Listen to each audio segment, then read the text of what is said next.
Are you frustrated because your Mac Mini keeps asking you to accept the terms and conditions but won't move forward?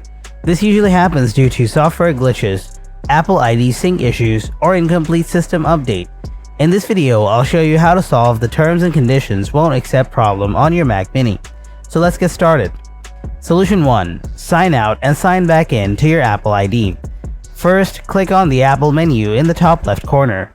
Then click on the System Settings. Now click on your Apple ID. After that, scroll all the way down. Then click on Sign Out. Here you'll need to choose whether to keep a copy of your iCloud data on your Mac.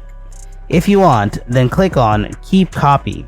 Once signed out, restart your Mac. After restarting your Mac, go back to System Settings and click on Sign In with your Apple ID at the top.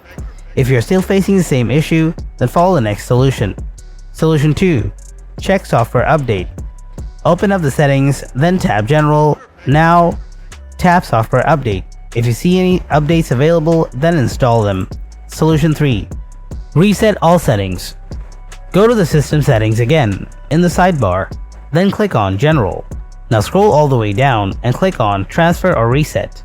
Then click on Erase all content and settings. Here, enter your Mac's password. Often, you need to enter your Apple ID password for the Find My app.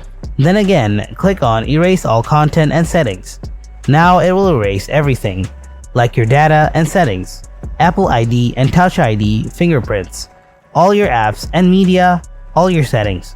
Hope your issue is solved by now. If you found this video helpful, then don't forget to hit that like button and subscribe to the channel. Thanks for watching. I'll see you in the next video. Until then, stay tuned and take care.